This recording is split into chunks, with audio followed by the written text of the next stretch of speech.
slow up, no I don't take shit. I got no love for the fakeness. If you wanna play tough and wanna hate this, I'll always show up. I don't ever slow up, no I don't take shit. I got no love for the fakeness. If you wanna play tough and wanna hate this, I'll always show up and make a statement. I don't ever slow up, no I don't take shit. I got no love for the fakeness. If you wanna play tough and wanna hate this, I'll always show up and make a statement. Everything I do so instinctive and so passionate. Every word I move so descriptive like an adjective. I got a vendetta against people who patented being negative when you should be getting after it. I got facts over tracks, this and that. Spitting slow, spitting fast. I could roast, I could gas. Think I'm okay at last, but I don't know if that can erase all the past. And the pettiness, a reflection of the emptiness. Hilarious, you think you're worth my time, you're delirious. Mysterious, because you hide behind a fake exterior. Inferior, you know I'll always be a bit superior. Get off of me, this ain't no humble brag. I want you to hear words, you can say them back. I want you to feel free from the chains at last, and to believe in what you got, it was built to last, yeah. Now that I've been put through hell, I never got anyone's help. I had to do it all myself.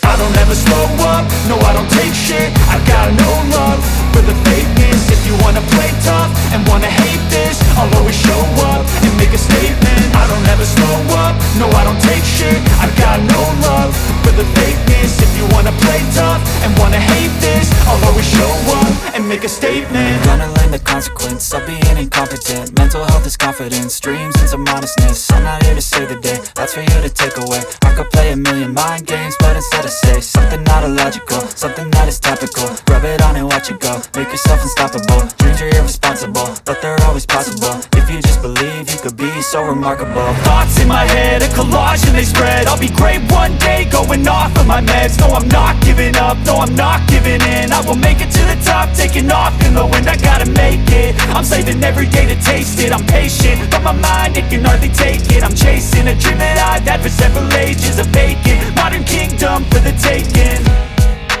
Now that I've been put through hell, I never got anyone's help. I had to do it all myself. I don't ever slow up, no I don't take shit. I got no love for the fakeness. If you wanna play tough and wanna hate this, I'll always show up and make a statement. I don't ever slow up, no I don't take shit. I got no love for the fakeness. If you wanna play tough and wanna hate this, I'll always show up and make a statement. I don't ever slow up, no I don't take shit. I got no love for the fakeness. If you wanna play tough and wanna hate this, I'll always show up.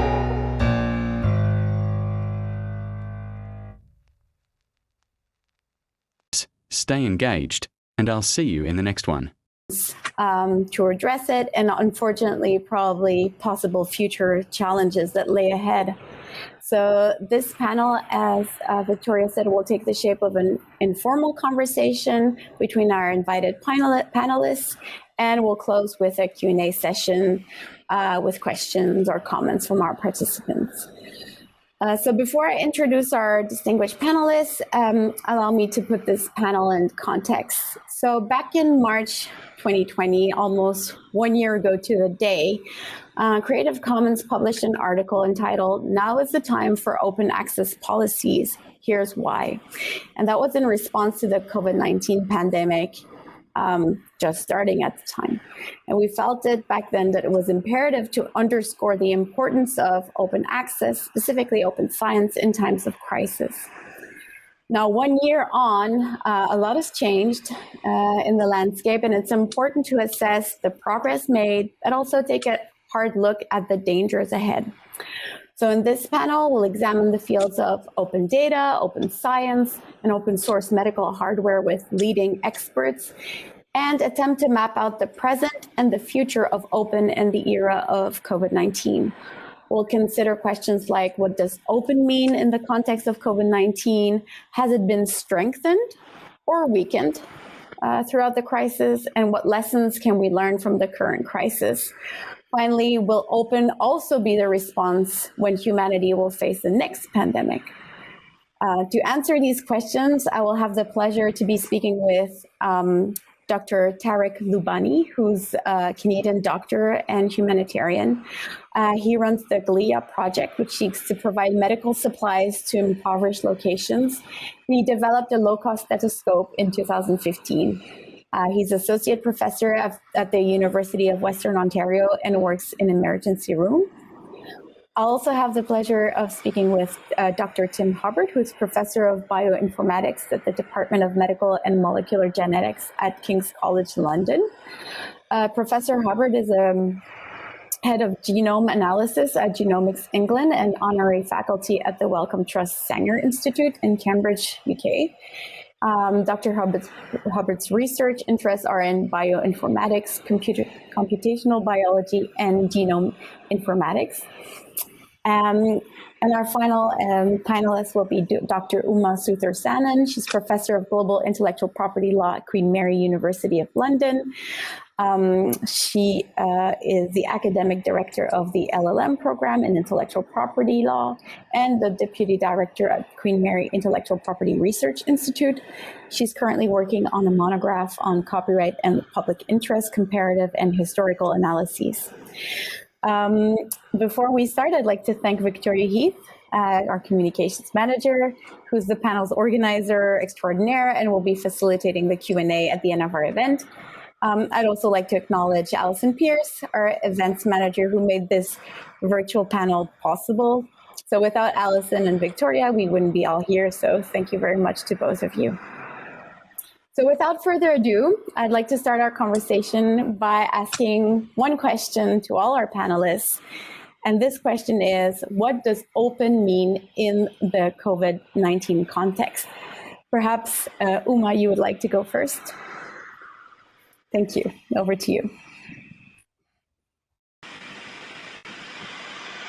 You have to unmute yourself. So.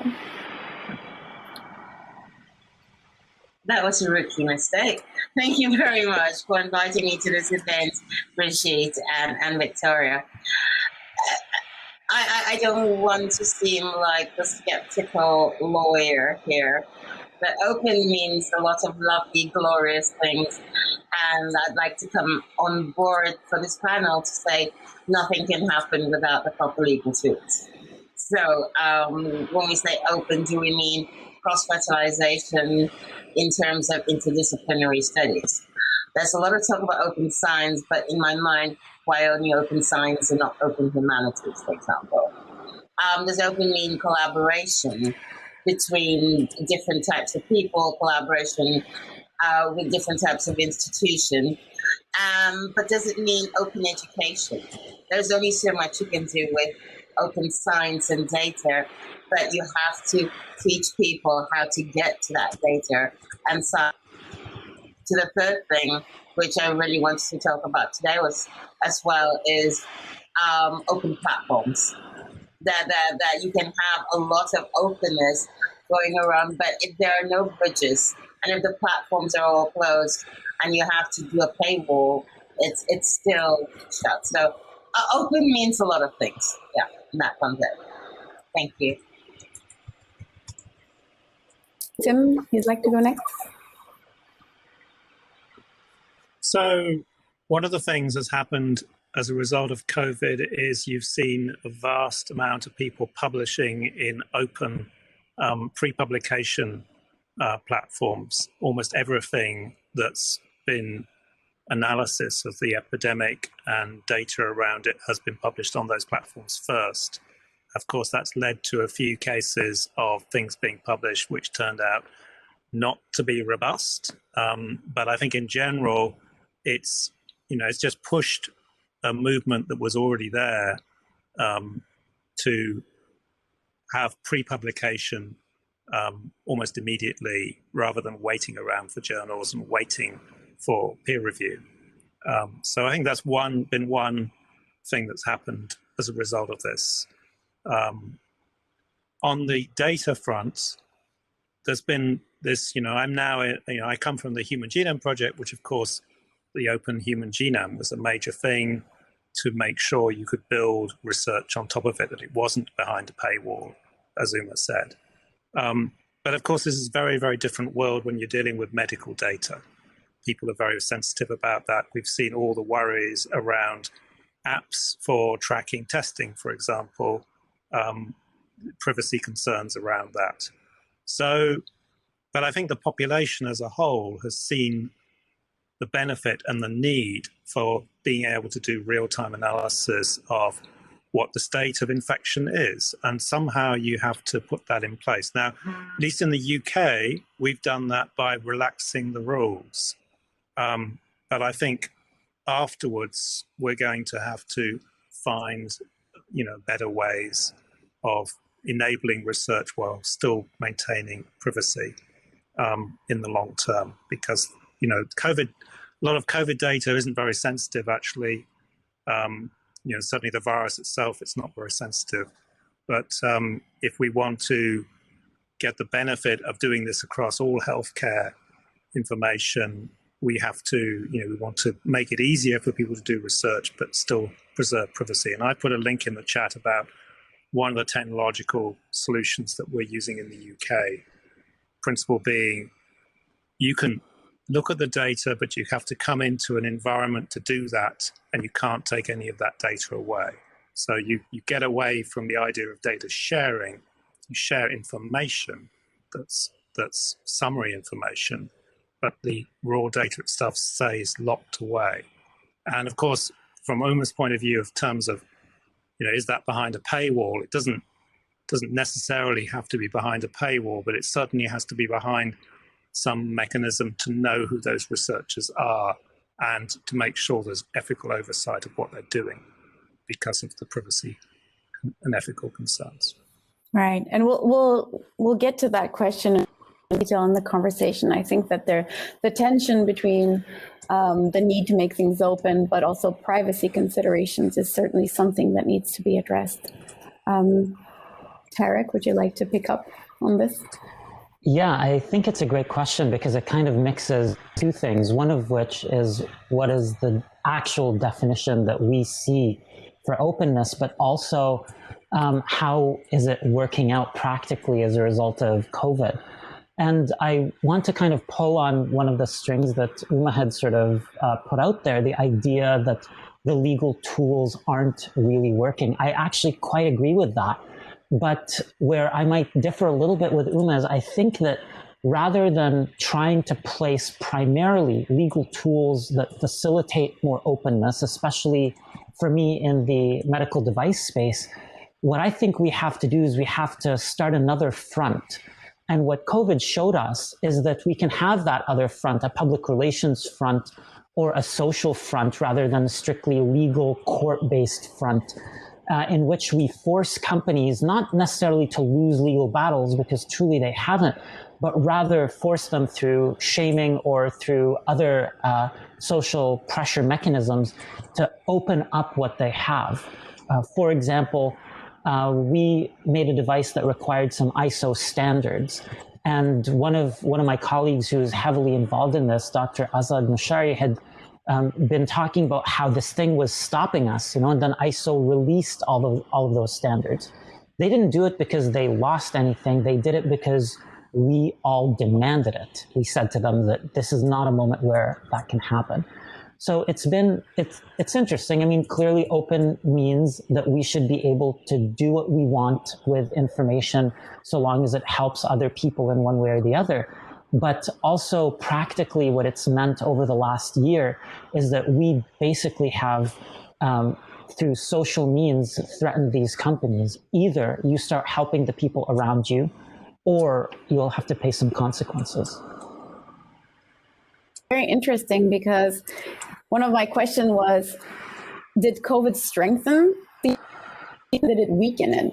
And I think you probably have different views on this, but from what I'm hearing, Tarek, there seems to be at least a strengthening in the social pressure around open, much more than anything that could have happened on a legal front. So I think that's quite interesting that the open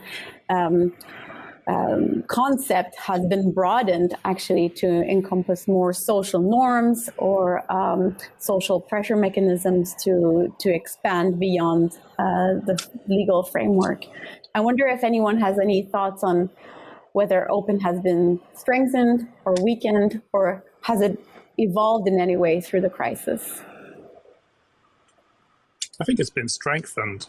And this business about public pressure, I mean, I don't think it's the first time we've seen that. There's something a bit similar, although a lot of it was legal as well, around HIV, ARVs, particularly in South Africa. There are very big cases there that led to the Doha Declaration, that public health actually can trump intellectual property in certain circumstances. And, you know, to some extent, that's still reverberating. A lot of times people used to think of patent law, for example, as some piece of esoteria that didn't necessarily impact them. And now at almost all levels of society, we're seeing how impactful they are. There is really no great reason why the world is behind in vaccinations right now. And yet it's that the way in which the companies have dealt with patents that means that we're going to be behind for some time. So I agree with Tim. I think certainly we've been strengthened, but at the same time, some of it has been false promises. For example, some releases of patents that have happened that are not really all that genuine. For example, the ventilator patents. There were some old ventilator patents that were released that don't meaningfully progress us or threaten the business models of some of the largest players in the market. So that basically they say, okay, if you want to make second tier or third tier devices for people, go ahead, here's the patents. But if you want the best stuff, then only we can do it. So I do think it's been a bit of a mixed bag too.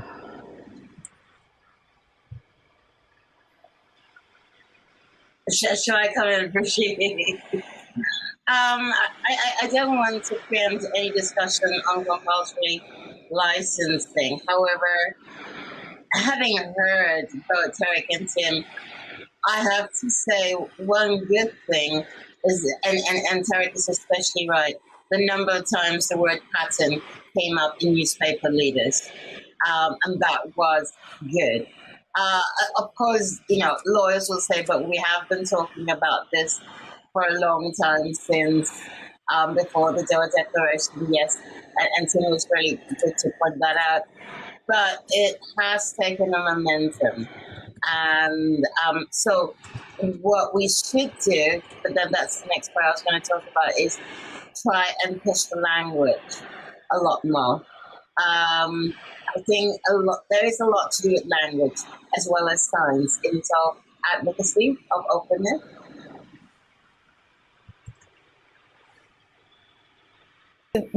I would be curious to know your thoughts about the compulsory licensing and how this intersects with the open movement. Well, first of all, I'm sure if you talk to an IT holder and mention the word compulsory licensing, there is shock horror on their faces, and that's something that has to be debated a lot more openly to persuade people that intellectual property rights did not descend from God. They're not immutable, imprescriptible. They are state-granted property rights. And what the state gives, the state can take. And the state does do this, and it has done this for centuries when it comes to essentials. There is a lovely, to me, exciting concept in competition law called essential facilities, where the state has the right to go in and say, I know it's yours, but sorry, the entire country needs to have access to your property to get to the only port available to the entire country, and that's it. And we accept that. And it hasn't got anything to do with capitalism or socialism or communism to try and get away from that language. It is just an essential facility for millions to live. And we are seeing that in relation to some types of intellectual property rights. And it's not just patents. As Tarek was talking about those sort of medical devices, we have had some cases in the United Kingdom in relation to design rights as well. And in relation to all those filtration systems that we required, a lot of people actually started downloading CAD files and design files and 3D printing them out as well. So you have a whole range of design rights, a bit of copyright, and of course the patents on the vaccines and the kits. But some types of rights are affixed, I think, to what you call public goods. And I was so happy when I saw the Financial Times, doing a whole leader on this and calling on the fact that why are we not taking away or imposing compulsory license on what are essentially public goods. So compulsory license, maybe we changed the word, but it is really a collaborative legal tool. It is competition law going in and saying, hang on, I'm sorry, but it's essential. It's essential to the state. It's essential to the public. And at that point, and that's something that's hard to tell Parma openly, but we should, at that point, their private property does become quasi-public. Of course, you talk about national ability to change these things, but of course it's more difficult once you've got the TRIPS agreement, which kind of wraps you into an international framework. There is, of course, a sort of halfway house if you can't, instead of compulsory licenses, there are things like patent pools, which have been used effectively for ARVs. I think the patent pool there is talk about extending that to other things other than just HIV medicines, where the license there allows local manufacture on payment of some agreed fee. I definitely agree with you that the international frameworks through which these patents kind of circulate complicate things a little bit. But what they've functionally done is they've really deprived us of the ability to fight local battles. That's both a disadvantage and an advantage, because now we have to form more or less global coalitions. Even if you think of just the four of us here, we represent at least 3 countries, I think. And it really means that we have to come together because no one country can really take on the system, especially countries that really need it the most, the poorer countries or impoverished countries. So I agree. I think it really is problematic, and that globalization piece presents a new, unique challenge. But the opportunity that comes on the flip side of that is that it forces us to collaborate in ways that we never really did before. Is Creative Commons an American institution? Maybe, but is it a global movement? Yes, for sure. And that's the same for open source medical devices, especially in the last year, and so many of the other open movements. I agree that we should all do that, and it's been wonderful to see the CC license appearing in so much of academic literature, and that's amazing. However, if it should go to court, you should have a framework to back it up. And that's what I'm saying. That it's sorry again to be such a skeptical lawyer, but it's wonderful we all come together and hold hands. But I do think everyone should also boost up which countries have done the compulsory licensing, because that's the one that gives you the sort of nuclear power to negotiate as well. And number 2, have you seen how Europe's been behaving? There is a sort of nationalism still in a pandemic scenario. So, yeah, that's been a downside, certainly. This panel, we're kind of taking different positions, but I think we all agree generally that there's a legal piece, but that's not sufficient. There's a public piece, but that's not sufficient. And that really they interplay a lot into each other, which I think probably, at least us having watched Creative Commons' work, that's what we see with Creative Commons. That's what we see with some of the historical figures attached to Creative Commons, is that they married the public understanding of the importance of these arcane intellectual property rules with actual solid legal frameworks. Well, of course, and you can extend from copyright to, well, it is part of copyright, open source licensing, which you could also say, well, how solid is the legal framework there? But it's the entire large fraction of the software economy now is based upon it, and it seems to generally work fairly well. It seems exactly that there are some struggles, but we also have great examples of success stories. And I'd like to ask you, Tarek, because it's just been announced recently that your organization, your project, GLIA, just announced that it will make and provide open source medical hardware in the US. Congratulations. What opportunities lie in this initiative? Can you tell us a little bit more about it? And also, what challenges are you expecting along the way? To kind of briefly frame GLIA really came out of desperate need in one of the poorest countries in the world, or regions in the world, that had essentially no access to medical devices. And so initially, I find it's very easy for us to frame around that and say, okay, well, we need to do something in these other places. But very often, I live and work in Canada as well.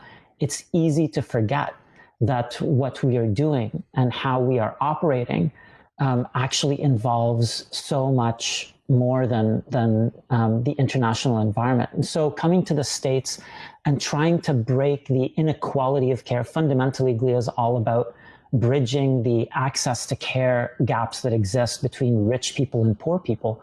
Well, as we know from the States and from other rich countries in the world, that's not just a third world problem. That is also a first world problem. And that's what we're really excited about with the US. It's a big project. It's a tough regulatory environment. We've already acid tested our medical devices in some of the poorest parts of the world. And now it's time to acid test our ability with the regulatory environment so that we can provide people with tools that are properly licensed and usable. What's been your experience so far? Can you share a little bit and maybe what you expect to happen along that journey? Yeah, so right now we've sort of set up a lab that has some 3D printers and is going to start making devices. Of course, there's all of the pieces of that, the regulatory piece, the standards piece, etc. And we're just sort of working through it. There, again, the States, whereas it is technically a first world country, has lots of parts where the medical system looks very third world. And so we're picking out low-income neighborhoods, low-income clinics, and making sure that we provide there, while at the same time getting buy-in from everybody in that in the country and sort of in the American society. So it's been a great project so far, getting set up, and we're really looking forward to sharing more with people. There's, of course, going to be an announcement on social media and everything like that for people to follow. And we're looking for people who can help in terms of the regulatory piece, in terms of some of the engineering pieces, in terms of some of the production pieces.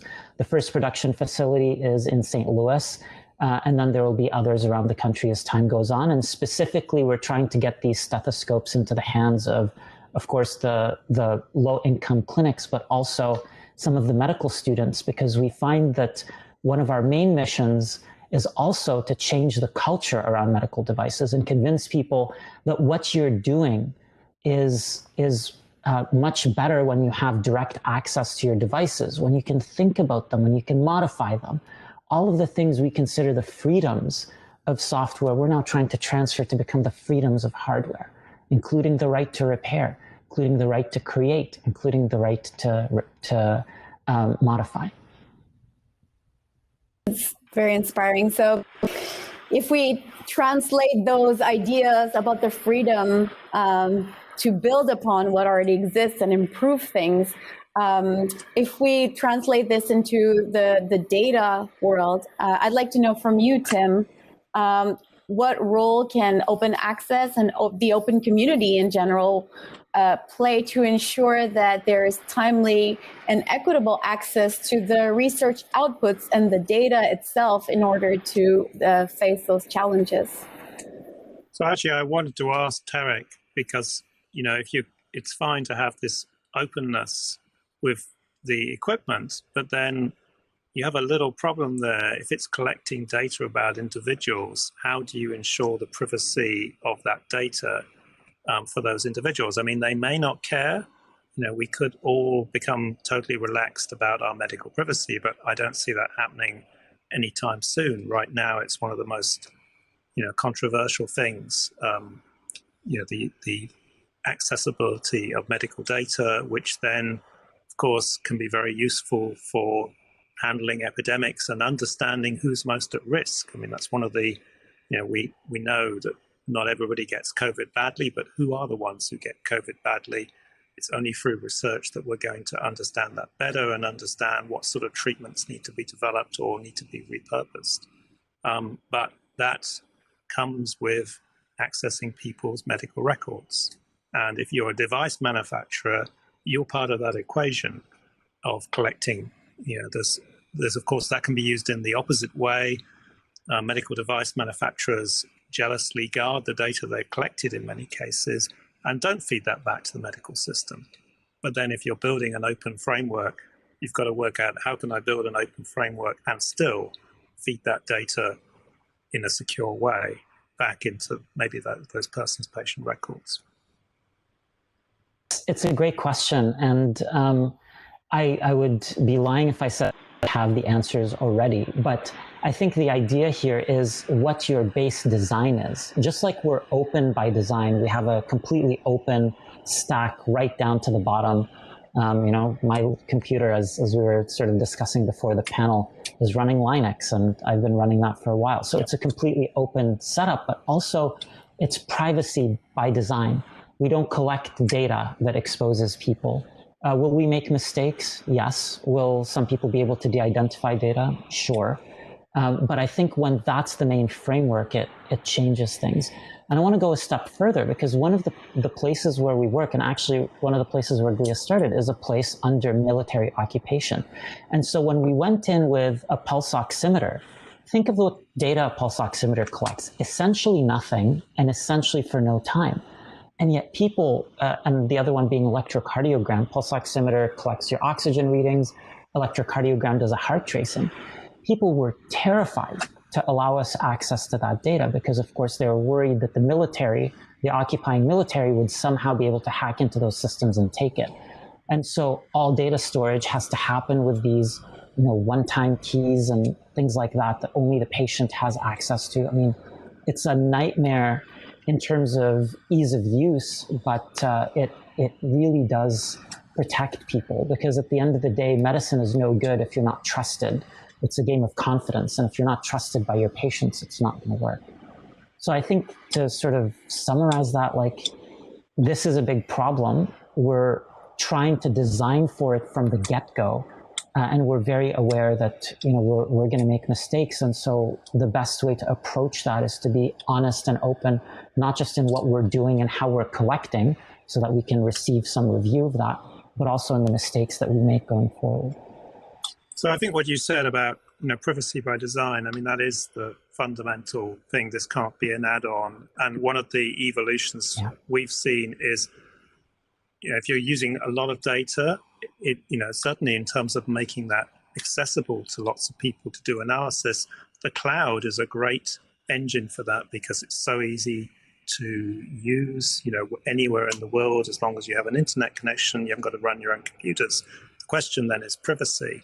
But a lot has happened over the last 5 years in the design of cloud systems, where the cloud providers, they just want to sell you compute time on their systems.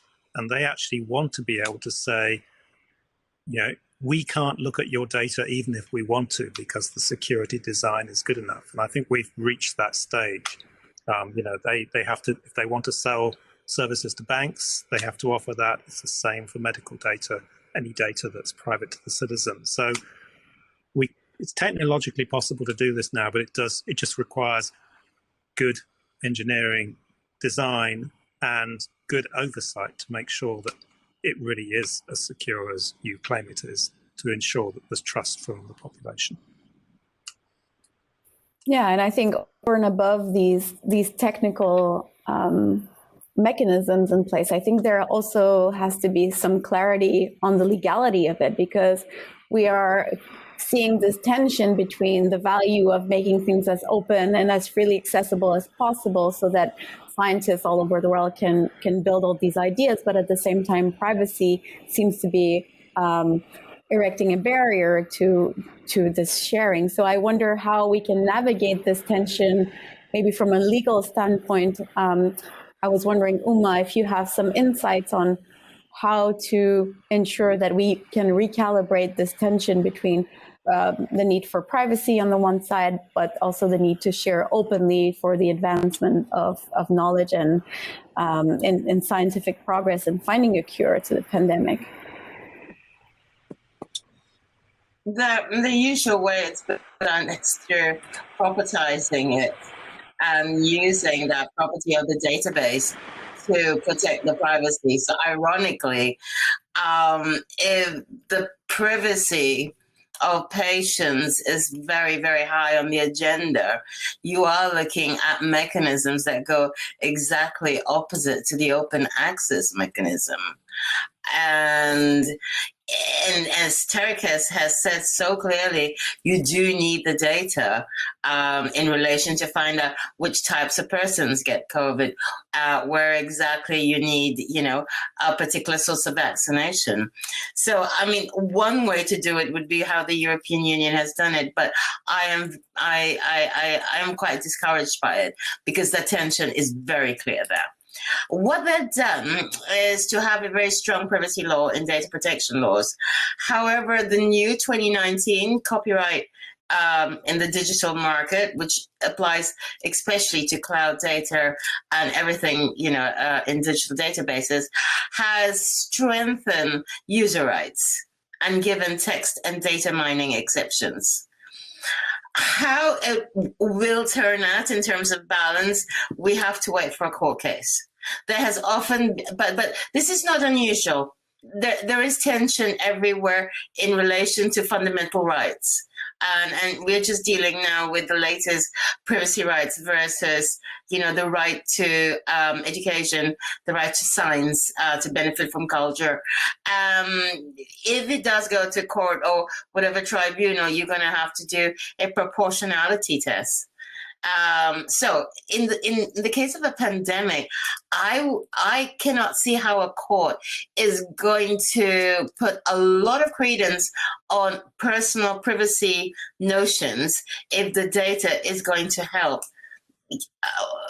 5 million, 70 million people. It will have to come down to that. Because it always is a proportionality test. Which public interest is outweighed here? And if it's a community, a small community that wishes to keep its data protected, vis-a-vis the fact that it could help an entire country, I'm quite sure the courts would go for. It's quite Star Trek, isn't it? The needs of the many outweigh the needs of the few of the one. So, I mean, there's some chat from Pierre. I was asking, is laws enough? I was asking you. I mean, I personally also, laws are useful. When we have people accessing data, we get them to sign legal contracts that they're not going to try and re-identify people, for example, and that means that they're basically on notice that if they get caught doing that, they'll get prosecuted. But I wouldn't rely on laws to protect against the kind of Snowden type things. Governments, etc., and commercial companies. Once the data's outside your control, you don't really know exactly what's happening. So strong technological protections where you are the data controller, you might be using a cloud platform, but you have the keys for the encryption. You control the keys. That is a strong technological mechanism that seems reasonably robust as long as the engineering has been checked. And you can do certification and penetration testing on that. So I think there are ways to But you need a combination of technological and legal protections to kind of give confidence that data really is held securely. Yeah, and just to add that there are legal provisions that also make it a offense to break those technological measures that Tim was talking about. So if you do break digital laws on protected data, in the European Union and under the international legal format, it is an offense as well. But could I just come back to one point about that Tarek and Tim were talking about how could law possibly help with the message of open data and open science and the openness. And I was thinking about how the Creative Commons started. And one of the biggest messages I recall Lawrence Lessig doing was to marry it to a very, rigid legal structure, and then to say, and then this is how we can get out of it in a way. But in order to boost this openness, I did wonder whether the Creative Commons, organization has looked into marrying it to human rights. Because you see, one of the things that keeps coming up in this panel is, what about the data? What about the privacy? What about the right to education? Because I think very much having a lot of openness it doesn't make sense without accompanying it with also open teaching methods. You have to teach people how to use the medical equipment, how to actually access the database, what to do with that database as well.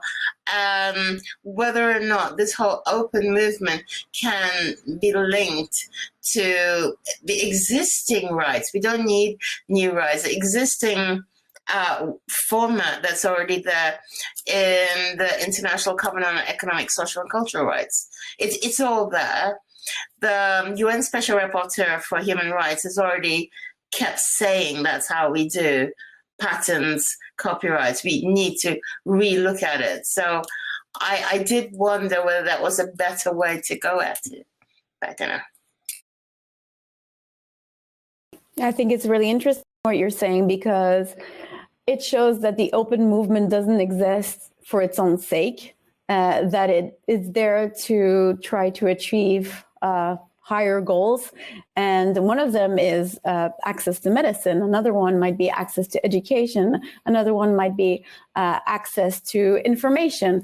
Simply as a citizen, I want to understand what this pandemic is about. And I think that the open movement is an enabler for citizens to be able to exercise their fundamental rights. So it also builds on not only the copyright system or the intellectual property system, but tries to transcend that in order to enable the realization of fundamental rights. And I think that that's where perhaps when we adopt a more nuanced approach to open, where we see that there might be limits that are drawn in from privacy concerns or other fundamental rights that might be affected, I think that that's what makes us realize that open is a means in order to achieve that goal. And I wonder, in your experience, Tarek, do you think that achieving your goals has been really hampered by these existing heavy structures that Uma is referring to, and that open has been the way to free it up and achieve those goals? Yeah, it's funny because a lot of people look at me, for example, or people who work with GLIA, and they say, oh, these are fundamentalists. They're doing open for open. And what they don't realize is that even if open weren't the most ethical way forward, it is actually the most practical way forward, especially for the work that we're doing. During the pandemic, and actually even over the last few years, one of the things that we've realized is that we've crossed a lot of these bridges. Everybody saw what it was like to have the supply chain fall apart. So when GLIA was able to get going with face shields and with other medical PPE protective equipment, we weren't exercising some kind of ideological fundamentalism. We were being practical, being driven by this different way of doing things. And so when we talked also to some of the regulatory bodies and were able to move them along with us in terms of how a 3D printed device is good, or how a small group can manufacture high quality medical devices, we crossed bridges. The issue is, I think there are lots of interests that want us to go back when this is over. And one of our duties here is to burn the bridges. You know, we cannot go back to the way that it was before. We cannot go back to having essentially complete supply chain dependence. We cannot go back to a place where medical devices get wrapped in years and years and years of patents, even when people are dying. I mean, yes, lots of people, I think it's 2.5 million people have died during this pandemic, but millions of people die of other preventable causes every year. And sure, not all of them are going to be solved by a 3D printer. I get that. I'm not a techno-utopian, but at least some of them can be solved by making available these patents and these rights and these mechanisms to other people.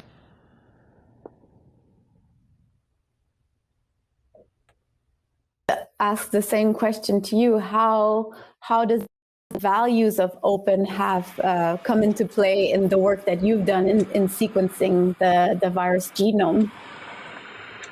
So the virus genome is easy because it's, you know, there's not a privacy problem there. Anything which isn't human data, it's fine. And so that's been sequenced openly and made available. The problem comes when you have human data. So we're also sequencing humans who are severely affected to try and understand why they're severely affected. And of course, that's your whole human genome, and that's a very private thing and is covered by GDPR. So that has to be secure. But the slices of data which can be made open. And so, you know, this is just part of that sort of open data movement, which has, going back 20 years when the human genome was done, the idea of making all of that data available within 24 hours of it being determined, because that was an anonymized individual,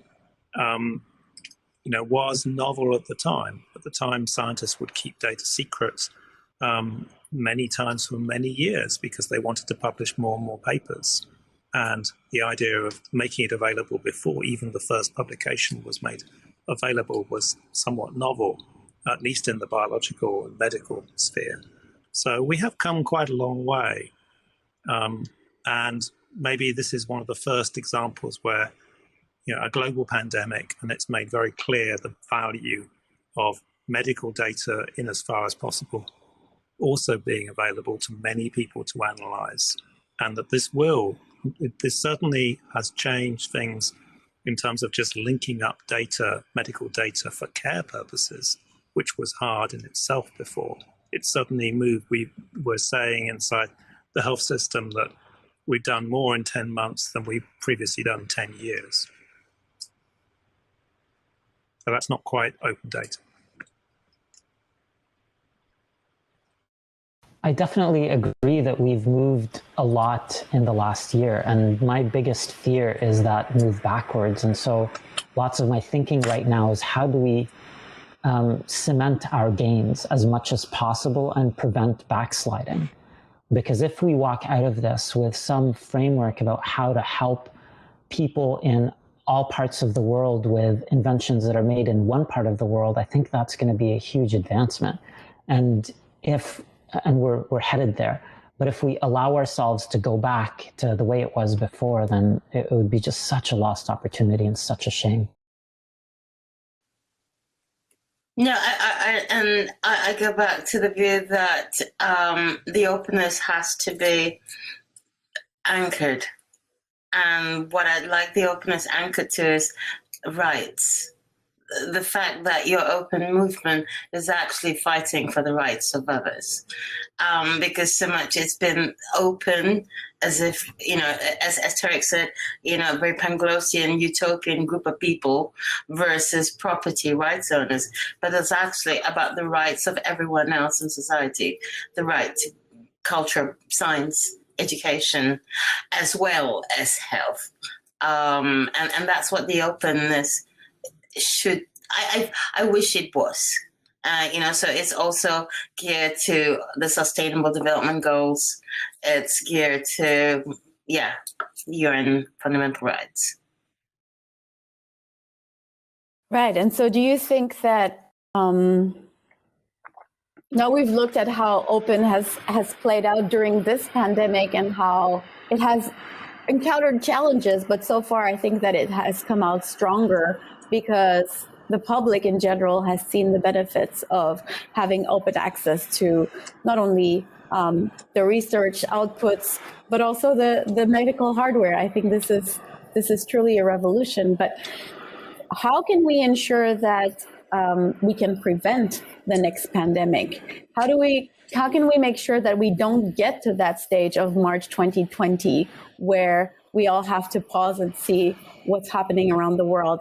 How can we make sure that what we know now and what we have learned through this pandemic in terms of promoting access to information, access to scientific research, access to data, access to hardware, how do we make sure that this will help us prevent a future global crisis?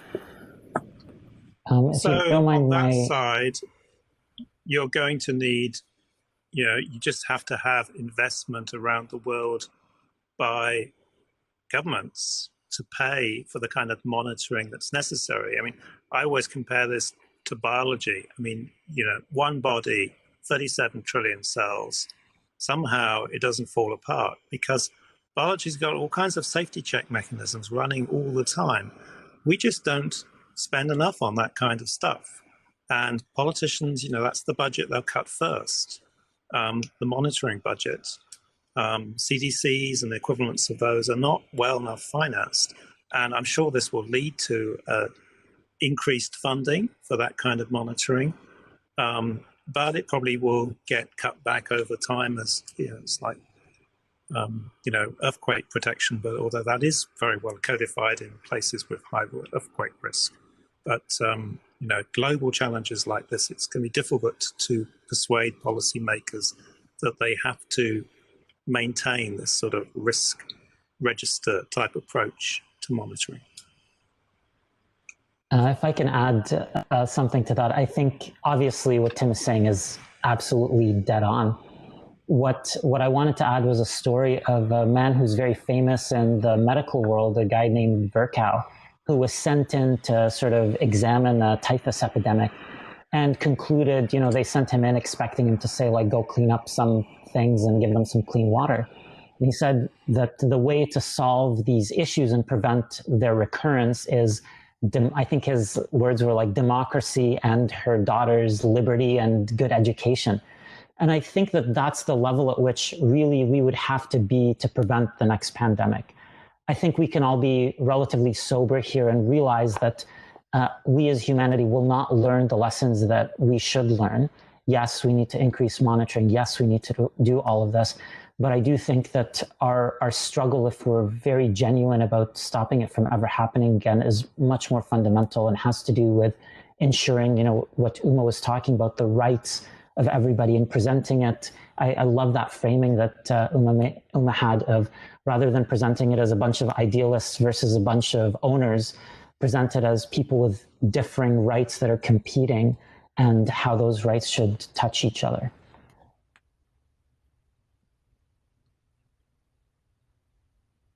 Uma, would you like to comment on this?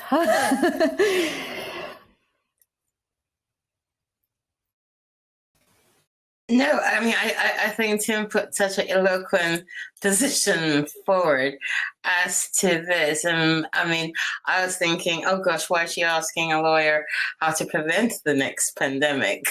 There is absolutely nothing the law can do to prevent it. However, can I just say, all the openness that has been shown by the publishers in relation to scientific publishing and COVID-19 related publications are short-term. So, and as we know, governments around the world have been quite gung-ho about passing laws for emergency measures and, crowd control and mask control. Now may be the time to push them into widening user rights via exceptions. Why? Because in the past, the research exceptions have been curtailed. So make it wider in IP laws for medical health, emergencies, educational exception. Canada has one of the widest educational copying exception in the world. And so does China. And let's follow them instead. Yeah. Up here, but our laws aren't too bad. So. I do realize that trying to prevent it might be a tall order for you, Umar, for anyone. But how do you think, and this will be my last question because we have about 5 minutes before we open for Q&A, but how could the concept of open and the future of how we see open help us prepare and help us anticipate these questions? Do you think that if we do push for more openness, we will be more prepared? I'd like to hear your thoughts on this.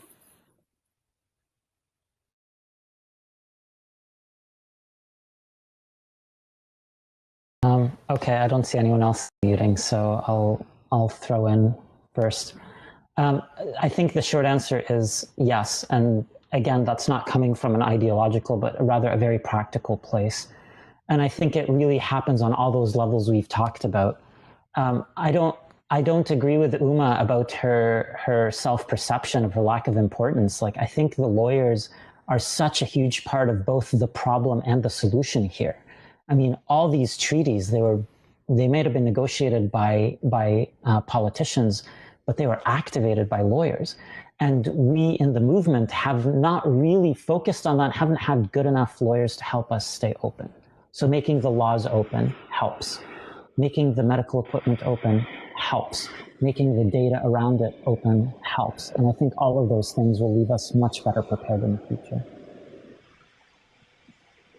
Just on the impact of the law, I mean, I would say that I think the GDPR has been very positive because it has forced a whole load of organizations which were completely lax about handling data to get their house better under control and, take the issues of privacy seriously, which it wasn't really being done before.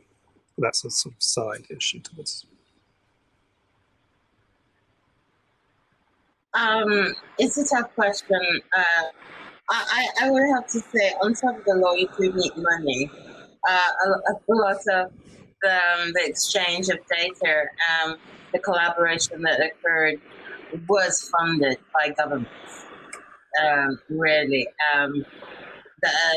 We can't talk about public-private partnerships in openness because there has already, a lot of the research is already funded and underpinned with governmental backing and funding. So in one sense, that's why I went for the right triangle, because the public have a right to open data in many cases because the public has actually funded the research. So that's why I'm going like, can we marry the notion of openness to the notions of the rights of the public? Just to go back to what Claire said about the law, what is depressing for me is the language is already there. It just doesn't come out. Perhaps it's not that there's not enough PR for that language. The causes are there. They're all sitting around. And when the UN report came out, not many people read it perhaps, but it's all there. So maybe the open movement is the one to pull it out because it's sitting there, waiting for a great big global realization of it. Yeah.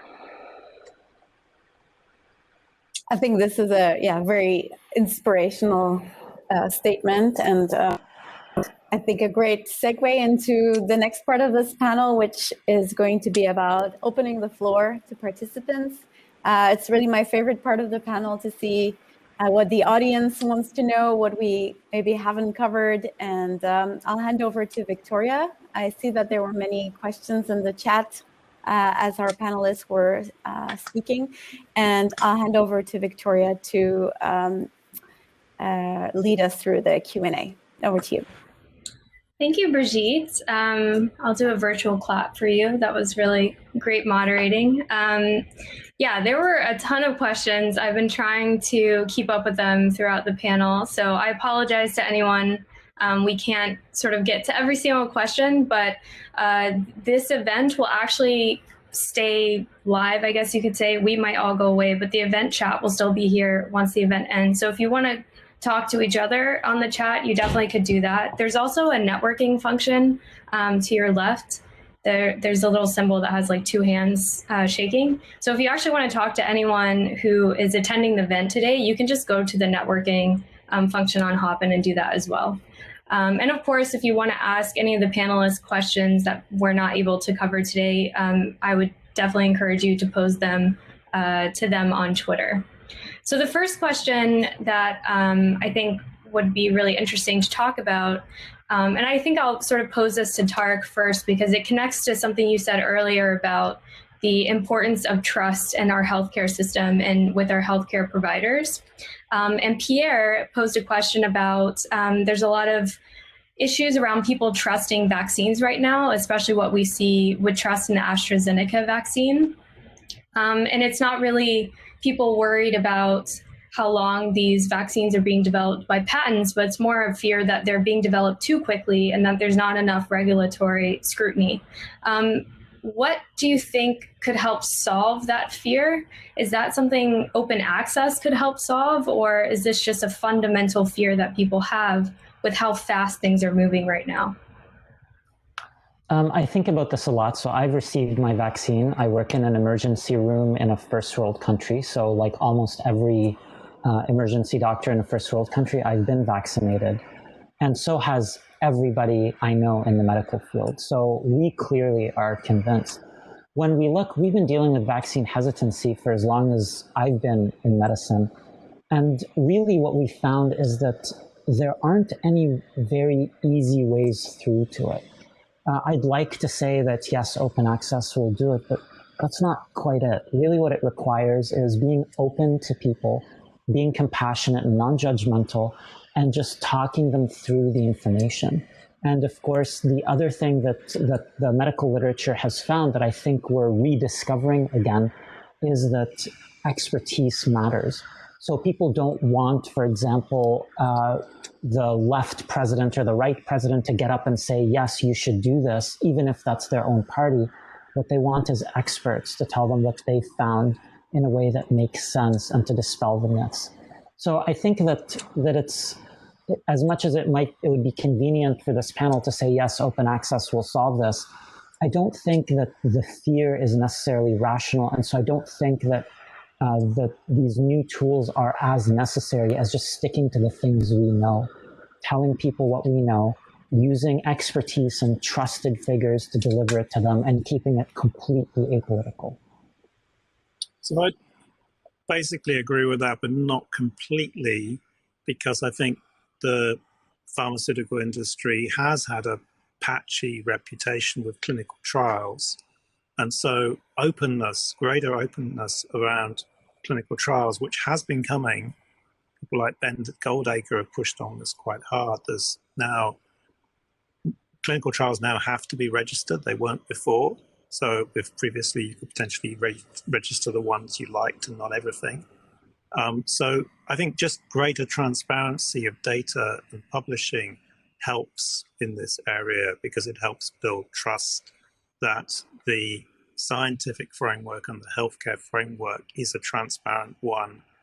Now, of course, there's issues of communications to the public, but I think you're definitely in a better position if you've got that part of your house in order. As to the hesitancy, somehow, I don't know, maybe this is education, this idea that, incidents this has come up in the press with the latest vaccine business. Co-events are not causality. And that kind of basic principle seems to be hard to get across, and isn't necessarily well reported by newspapers either. As well. Uma, did you have anything to add on this topic? If not, I'm going to pose the next question to you. Okay. I hope I'm pronouncing this individual's name right. Freya asked a question that she wanted to pose to Uma.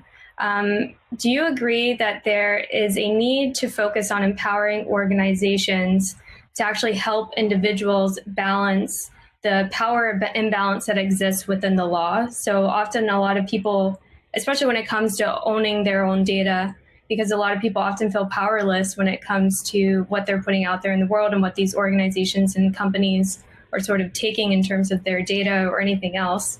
Do you think there's any sort of place for legal mechanisms or organizations to actually empower individuals? Well, one of the problems of the legal system, and I can especially talk about it from a UK perspective, is access to the law itself, isn't it? And the only way this can be done, and actually it was trialed first in Canada, damn Canada, and then in the UK, where you do have tribunals. And you have rules, very belatedly in the IP context. You have rules basically saying this is for people to come. We were here, almost going back to an old-fashioned, almost as if we're in a village where the elders come and you say your dispute, and there is a discussion as to what's happening. You do need tribunals where actually lawyers are not allowed because of the costs. And therefore you get some, and you don't even need a qualified judge, but someone who comes from the industry, someone who knows the area. It happens often in arbitration, but that would be the way. Some countries, for example, Germany, have very strong consumer organizations that would help. Other countries don't. So it's a very national based position as well. But and some countries can go to the data protection ombudsman, of course, the way you can do a complaint. But I do feel there's something to be said about this openness, whether we could also shift it to open access to law, because that's very tough, getting access to law. Brigitte, I'm wondering if you have anything to add on that, because you do work in the more policy space on this side of things. So is there anything that you think in the policy world, organizations or even politicians, whoever it may be, can help empower individuals? Yeah, absolutely. I think law is maybe made by governments, but it's meant to give a framework to every citizen's life. So it is also in the power of the citizens to influence their policymakers so that they have the policy framework that will meet their needs. So I think I would turn the question around and say it's about empowering civil society and empowering those that represent the public interest to go and convince the policymakers of the value in making scientific research open, in making data open for text and data mining, for all sorts of research and building upon and collaboration in the scientific field, but also going beyond that, making sure that every citizen can have access to this information and in ways that they can understand it. I think that knowing more, having more open access to information will also help dispel misinformation and disinformation. There's been, as you mentioned, around the AstraZeneca vaccine, there's been a lot of information around, but what about it is misinformation? What about it is disinformation? I think that the more open the conversation is, the lower those risks are. And so I think I would turn it around and say it's about empowering civil society to convince policymakers of the values of open in achieving those higher goals, which Uma mentioned are linked to human rights further down the line. The normal skeptic, Brigitte, I have heard of one major issue with empowering civil society organizations, and it occurs to all sorts of organizations, and that's mandate. And that is something one has to cross. I believe in relation to, let's say, other organizations, that you have to show that you have the mandate of a certain amount of the society or the group, or whatever you are speaking on behalf of. But that has been always a thorny issue, is does this CSO does that organization have a mandate? And then what if you get a rival open access organization saying, no, it's us, we're the real ones. A bit like the flat earth societies and rivals. And so that is something you need to think about, I think. How are you going to measure mandate? That's a really great point. I am going to shift a little bit and pose a question to Tim, and I think Tarek might have something to say about this as well. What do you see as being the major barriers today within the scientific community around adopting open access policies and a more open access ethos? Well, if you mean open publishing, then there's quite a lot of pressure. We're just in the UK going through something called REF at the university level, which is assessment of academic outputs. And you can't submit a paper if it's not open access. And so there are people now, in our lists where, well, that would be the best paper to submit, but actually we can't because it wasn't published open access. So there's real pressure now building up on academics to do this, but it's still an incomplete picture. So there's that side of things, where the sort of mechanisms of oversight of science have just got to catch up with making this enforced, basically. And it's quite a slow process, since we've been doing that for about 20 years as well. On the data side, again, there's been progress around, if you publish something, the data has to be accessible. That's complicated by privacy, but there are mechanisms. But it's just rather incomplete, and there's not always good enough support for the infrastructure to make that data accessible. And then if there's another sort of side of all this in terms of trust in science, which is reproducibility.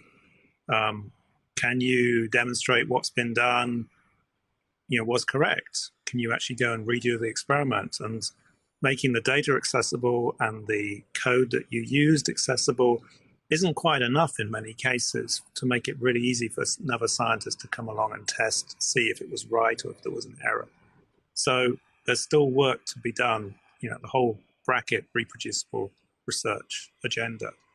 We're still quite a long way. And again, that requires push from funders, pushing things, pushing scientists to follow those sort of directions. And there's a UK-wide organization for encouraging this, which is run by academics who are really enthusiastic about this sort of thing. I think Tim's point really hits the hammer on the head, that we as academics are kind of almost forced sometimes to not do open access. And even, for example, for me, when I went for promotion, there were these questions about, oh, why are you not publishing in these other journals, your impact factor and things like this.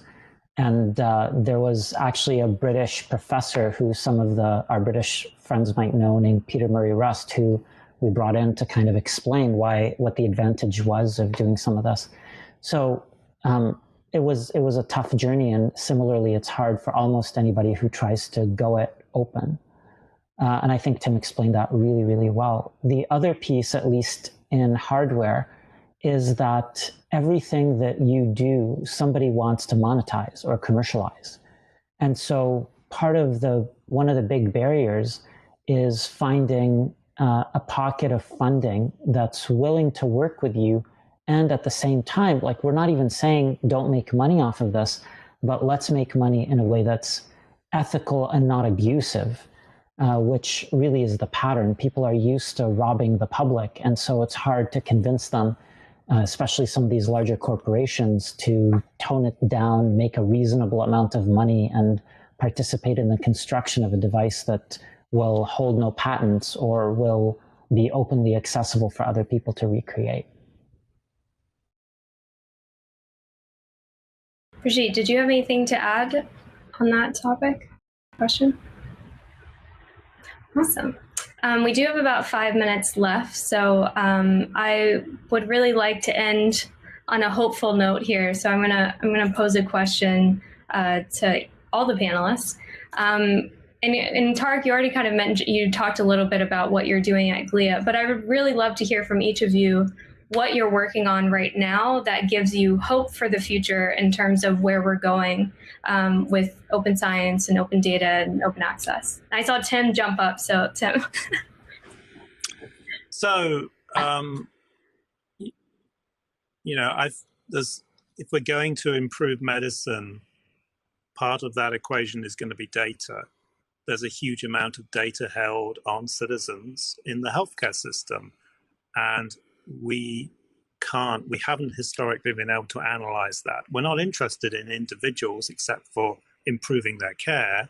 We're interested in the group and what the patterns say and how that might improve treatment processes or improve development of drugs. And finding a way to address that, to bridge between privacy and access. I mean, that's the trusted research environment stuff. That's basically what I'm working on at the moment. And we are trying to there's something called Health Data Research UK in the UK, which is our latest attempt to make it possible to do analysis across health data across the whole country in a secure way.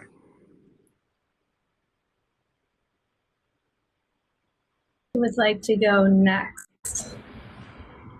I'll just quickly say, it's not groundbreaking, but I'm trying to get the monograph out on another one. And this is to do with my particular thing about rights and education and health. I'm trying to write as to how we can relook at the TRIPS agreement through a dignity framework and take it out of trade. It was an accident, that trade. Any links to that you can share on the work you're currently working on? I will.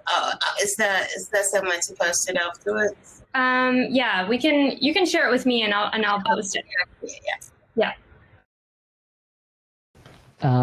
For me, I find that, especially doing some of the work that I do both internationally and in Canada, that sometimes it's easy to forget how impactful each and every one of us is.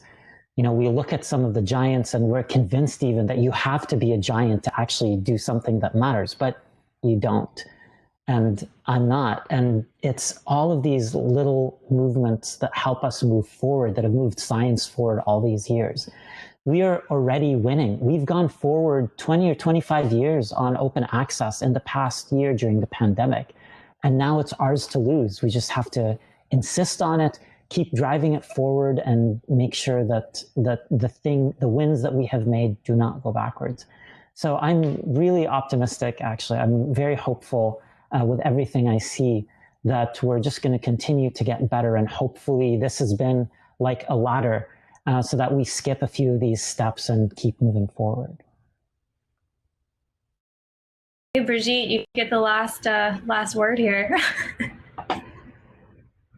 Well, yeah, and before I forget, or if I don't have time, I want to thank the panelists for taking part in this conversation. It's been an honor to speak to you.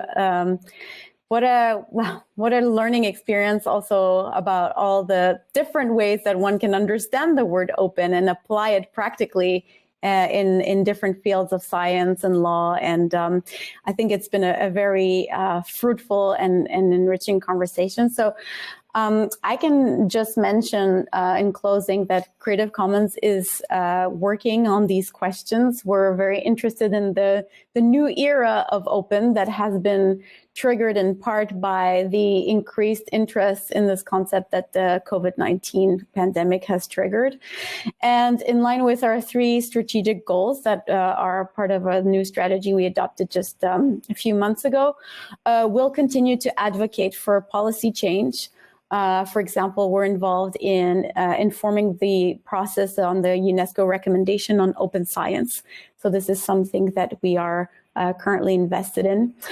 We will also continue to build infrastructure around the licenses and the tools to make content more freely and openly accessible, promoting open access to scientific publications and research outputs, including data and open software. And we will also be guiding institutions, so research institutions, in moving from closed to open by creating, adopting, and implementing open access policies for the products and outputs that they generate.